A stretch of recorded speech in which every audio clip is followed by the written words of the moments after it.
जय भागवत भगवान की जय।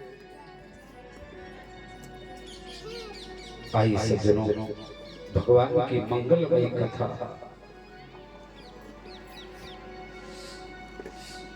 कथा संस्कृत में कथ शब्द का अर्थ होता है कैसे। ये जो इतिहास है पुराणों में,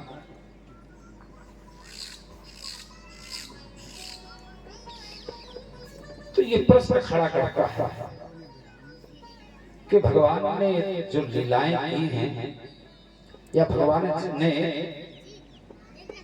जो चरित्र किए हैं उस निर्गुण निराकार ब्रह्म जिसके इशारे मात्र से सब कुछ हो जाता है, प्रकृति विलास सृष्टि लय हुई, तो जो केवल अपनी पलकों के इशारे से सब कुछ करने में समर्थ है, कर्तुम अकर्तुम अन्यथा कर्तुम, तो उस निर्गुण निराकार ब्रह्म को सगुण साकार रूप धारण करके तमाम चरित्र करने की क्या आवश्यकता थी।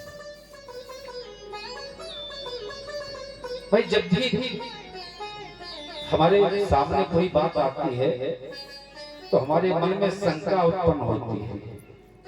जब व्यक्ति किसी चरित्र को देखता नहीं है, जब तक हम प्रत्यक्ष नहीं देखते हैं तब तक हमारे अंदर शंकाएं उत्पन्न होती हैं कि ऐसा असंभव कोई कार्य हो जो हमारी समझ से परे हो। जब मानव इस समझ से जो बात परे होती है, अलग होती है, तो फिर वहां मानव के मन में प्रश्न खड़ा हो जाता है कि ये कैसे हो गया, बात सही है। तो उसके लिए हमारे मुनियों ने, ऋषियों ने कथा लिख दी। कौन खराब करवा लिया। बोले किसकी कथा है? बोले भगवान की कथा।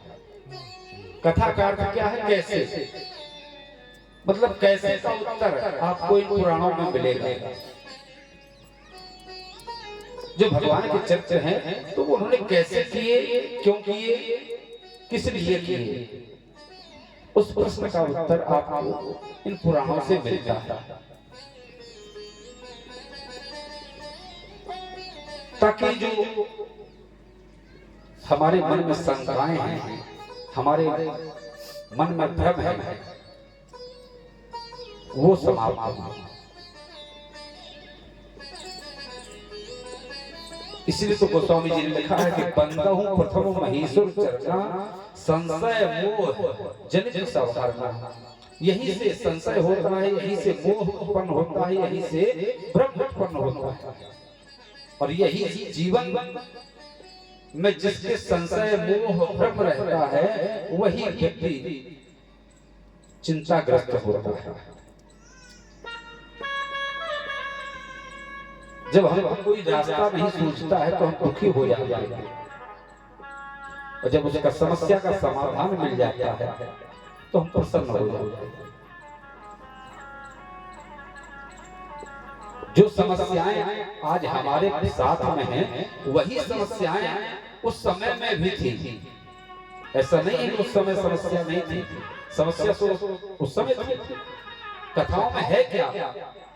कथाओं में यही तो है, हमारी समस्या का समाधान है, लेकिन हम उसको समझना नहीं चाहते, हम उसको अपनी समस्या नहीं मानते हैं, हम उसको मान लेते हैं कि ये तो भगवान की समस्या है, ये तो उस समय की समस्या थी। अरे भाई, उस समय की समस्या जरूर थी, पर वही समस्या आज है।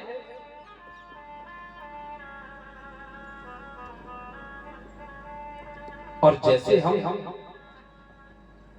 अपने जीवन में समस्याओं को लेकर के उसका समाधान ना निकाल करके उसको व्यवधान बना देते हैं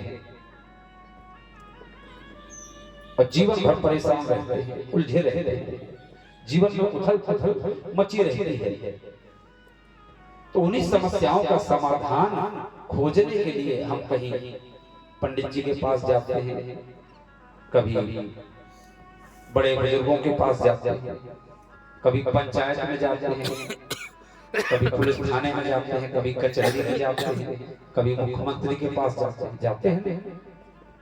भाई समस्या का समाधान तो हर व्यक्ति को चाहिए। तो दुनिया में संसार में ना भटकना पड़े और संसार के लोग तुम्हें समस्या का समाधान ना देकर के